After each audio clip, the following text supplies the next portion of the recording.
વડોદરામાં નિવૃત્ત પોલીસ કર્મીના પુત્રની લુખ્ખાગીરી સામે આવી છે। નિવૃત્ત પોલીસ કર્મીના પુત્ર પર દારૂ પીધાનો આરોપ લાગ્યો છે।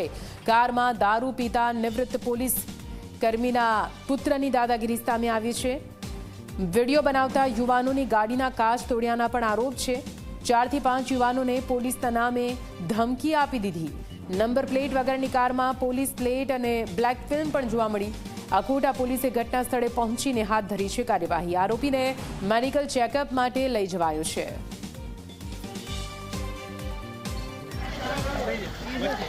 તો આપ જુઓ કેવી રીતે આ પૂરી ઘટનાને લઈને હવે ઘેરા પ્રત્યાઘાત પડી રહ્યા છે, જ્યાં પોલીસના પુત્ર પર દારૂ પીવાનો આરોપ લગાવવામાં આવ્યો છે।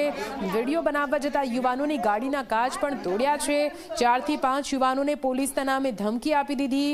નંબર પ્લેટ વગરની કાર હોવાનું પણ સામે આવ્યું, જેમાં પોલીસ પ્લેટ લગાવવામાં આવી હતી અને કાચ પર બ્લેક ફિલ્મ પણ જોવા મળી હતી। અકોટા પોલીસ ઘટના સ્થળે પહોંચી છે। આ સમગ્ર મામલે કાર્યવાહી હાથ ધરી છે। આરોપીને મેડિકલ ચેકઅપ માટે લઈ જવામાં આવ્યો છે। નિવૃત્ત પોલીસ કર્મીના પુત્ર પર દારૂ પીવાનો આરોપ લગાવવામાં આવ્યો છે।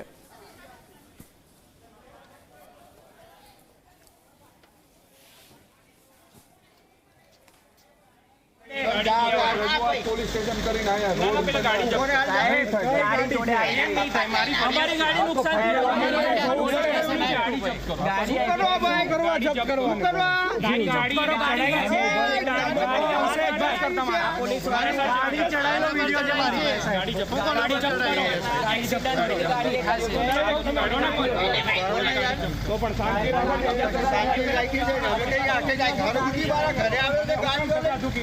કરવા તો તમે ઘરે આવજો, તમે છોડી દો છો યાર। હા ભાઈ ગાડી આવી જોઈએ। તો આપ જુઓ આ વિડીયો હાલ તો સોશિયલ મીડિયામાં પણ વાયરલ થયો છે અને આ વાતને લઈને સ્થાનિકોમાં પણ આક્રોશ જોવા મળી રહ્યો છે। નિવૃત્ત પોલીસ કર્મીનો આ પુત્ર હોવાનું સામે આવ્યું છે અને કે રીતે અહીંયા દારૂ પીને આતંક મચાવ્યો છે તેના દ્રશ્યો આપ જોઈ રહ્યા છો। જે વિડીયો બનાવવા જતા હતા તેમને પણ ભદ્ર ભાષામાં વાત કરી, સાથે સાથે ગાડી પર પોલીસ પ્લેટ લગાવેલી પણ જોવા મળી છે।